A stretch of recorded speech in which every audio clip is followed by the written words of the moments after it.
You know, it's a question we've all wrestled with, right? Why do good people suffer? Today, we're going to dive into that, but through the lens of one of the most powerful stories ever told. This story doesn't give us easy answers, but it does point toward a really profound purpose. So, let's get into it. I mean, this question has been around forever. You can be doing everything by the book, living a really good life, and then, bam, disaster just hits you out of nowhere, and you're left asking, why? It just feels so unfair, so confusing, and yeah, it feels incredibly personal. So to really unpack this, we're going to look at the story of a man named Job from the Old Testament. I mean, his life is pretty much the ultimate story for understanding what it means to suffer, even when you're a good person, and somehow find meaning in all that overwhelming pain. All right, so our story kicks off with a guy who, honestly, has it all. He's the picture of success, of righteousness, but as we're about to see, that seemingly perfect life, it's about to be taken apart piece by brutal piece. Yeah, Job wasn't just some average Joe. The Bible paints this picture of a man who was super wealthy, highly respected, and more than anything, deeply, deeply righteous and God-fearing. And the crazy part, the irony of it all, his perfect, upright life is exactly what put a target on his back. So here's the kicker. Job's suffering doesn't just happen. It all starts with this challenge in the heavenly realms. Satan basically comes to God and makes a bet. He says, look, the only reason Job is so faithful is because you've given him everything. Take away all the good stuff, he argues, and I promise you his loyalty will just evaporate. And God allows the test. The trial is on. And when I say trial, I mean it is absolutely devastating. The attacks are just relentless. They're sudden, they cover every part of his life, and they're completely overwhelming. In what feels like an instant, Job loses all his wealth, all of his children die, his body is covered in these excruciating sores, and then, to top it all off, even his own wife turns on him and tells him to just give up. We're talking total catastrophic loss. So you think it can't possibly get any worse, right? Well, that's when Job's friends show up. But here's the thing. Instead of bringing comfort, they somehow manage to make everything even more painful. So his three friends, Eliphaz, Bildad, and Zophar, they each roll up with their own, let's be honest, pretty flawed ideas.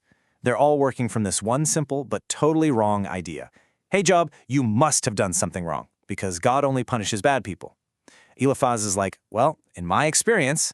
Bildad leans on tradition, and Zophar just comes right out and bluntly accuses him. So instead of being friends, they turn into his judges. And you can just feel Job's frustration boiling over in his response. The guy is in absolute agony, and the very people who should be lifting him up are just piling on more hurt with all their finger-pointing. He finally just calls them out for what they are, miserable comforters. Okay, so if the friends were totally off base, and they were, and this wasn't just some punishment for a secret sin, then what in the world was the point of all this? This is where the story really pivots and gets to its deepest truth. The central idea here is this powerful metaphor of a spiritual crucible. Think about how you get pure gold. You have to crank up the heat to burn away all the junk, all the impurities. In the same way, God allows these intense trials to test and refine a person's faith. The goal is never to destroy them, it's to purify them, to strip away all the self-reliance and prove that what's left is the real deal. And this whole refining process, it has this incredible two-sided benefit. First, it does something profound for the person who's suffering. It shapes their character, and it pulls them into a relationship with God that's so much deeper and more real. But second, it helps other people. See, once you've walked through that fire yourself, you are uniquely equipped to comfort others who are going through it too. You just get it. And this really nails the huge shift in Job's relationship with God. Before all this, you could say his faith was based on hearing about God. It was secondhand knowledge, things he'd been told. But after the trial, he says he has actually seen God. His faith went from being just an idea in his head to a deep, personal, first-hand experience. Okay, so we've seen the trial, and we've talked about the purpose behind it. But what about Job's actual response, in the thick of it? Because how he reacted is it's such a powerful model for any of us when we're going through our own tough times. Get this. This is what he says right after he loses everything. His money, his kids, all of it. It's just staggering. The big takeaway for us is that Job never saw his blessings as something he was owed. He got that everything he had was a gift, and he still recognized that God was in control of it all. Now, let's be real. This doesn't mean it was easy for him, not at all. Job grieved hard.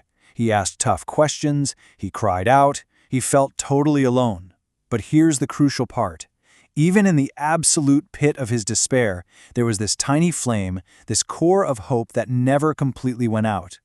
And this is the peak. This is the climax of his faith. He's surrounded by his so-called friends who are accusing him, his body is failing him, and yet he makes this unbelievable statement of hope. He manages to look past all the immediate pain and see his ultimate redemption. That is faith that's been forged in the fire. So what does this all mean for us today? Well, the story of Job's friends actually gives us a perfect what not to do guide. And by looking at their mistakes, we can learn how to truly help the people in our own lives who are hurting.